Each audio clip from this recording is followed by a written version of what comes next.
ಸಚಿವ ಮಿತ್ರರಾಗಿರ್ತಕ್ಕಂಥ ಸುಧಾಕರ್ ಅವರೇ, ಈಶ್ವರ್ ಖಂಡ್ರೇಜಿ ಅವರೇ, ಸುರೇಶ್ ಅವರೇ, ರಮನಾಥ್ ರೈ ಅವರೇ, ಪೊನ್ನನ್ ಅವರೇ ಇಲ್ಲ, ಕಳೆದ ವರ್ಷನೇ ಮಾಡಿದ್ವಿ ನಾವು. ನೀವು ಸರಿಯಾಗಿ ಮಾಡೋಕ್ಕಾಗ್ತಾ ಇಲ್ಲ, ಅದಕ್ಕೆ ರಾಜ್ಯ ಸರ್ಕಾರಕ್ಕೆ ನೀವು ಈ ಎಕ್ಸಾಮನ್ನು ಕಂಡಕ್ಟ್ ಮಾಡಿ ಪತ್ರ ಬರೆದ್ವಿ.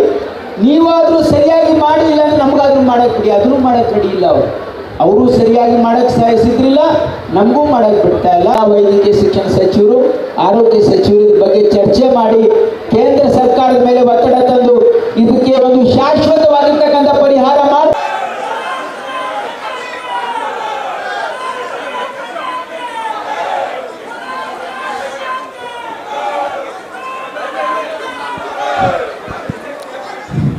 ಕಾರ್ಯಕರ್ತ ಮಿತ್ರರೇ, ಇವತ್ತು ನಾವು ವಿದ್ಯಾರ್ಥಿಗಳ ಹಕ್ಕಿಗಾಗಿ ಹೋರಾಡಲು ಇಲ್ಲಿ ನೆರೆದಿದ್ದೇವೆ. ಇದರೊಂದಿಗೆ ಇಂದಿನ ದಿನ ನಮ್ಮ ದೇಶದ ಇತಿಹಾಸದಲ್ಲಿ ಅತ್ಯಂತ ಭಾವುಕ ಹಾಗೂ ಮಹತ್ವದ ದಿನ ಕೂಡ ಹೌದು.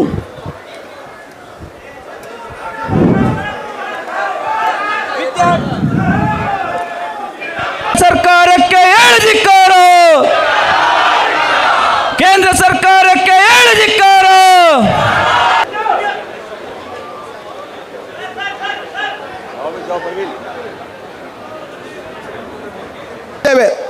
ಕೆಲವರು ಈಗಾಗಲೇ ಶರಣ ಪ್ರಕಾಶ್ ಹೇಳಿದ್ರು, 1,27,000 ಸೀಟು ಮೆಡಿಕಲ್ ಸೀಟ್ ಇವತ್ತು ದೇಶದಲ್ಲಿದ್ದರೆ ಮುಖ್ಯಮಂತ್ರಿಗಳಾದಂಥ ಸಿದ್ದರಾಮಯ್ಯ ಸಾಹೇಬ್ರೆ ಹಾಗೂ ರಾಜ್ಯ ಉಸ್ತುವಾರಿಗಳು, AICCಯ ಪ್ರಧಾನ ಕಾರ್ಯದರ್ಶಿಗಳು ಸರ್ಕಾರ ಮಾಡಬೇಕು ಅಂತ ಹೇಳಿ ಇಚ್ಛೆ ಪಡ್ತೇನೆ.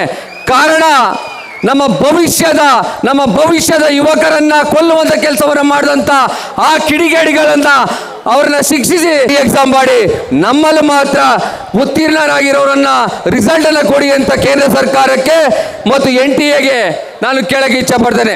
ಮಾಡಿಕೊಟ್ಟಿದೆ. ಇದ್ರ ವಿರುದ್ಧ ಬೃಹತ್ ಹೋರಾಟವನ್ನ ಮೊದಲನೇ ದಿನದಿಂದಲೂ ಕೂಡ ಯೂತ್ ಕಾಂಗ್ರೆಸ್ ರಾಜ್ಯದಲ್ಲಿ ಮಾಡ್ಕೊಂಡ್ಬಂದಿದೆ. ಇಲ್ಲಿವರು ಕೂಡ 22 ಜಿಲ್ಲೆಗಳಲ್ಲಿ ಈ ಒಂದು ಪ್ರೊಟೆಕ್ಷನ್ ಕೂಡ ನಾವು ಮಾಡಿದ್ದೀವಿ.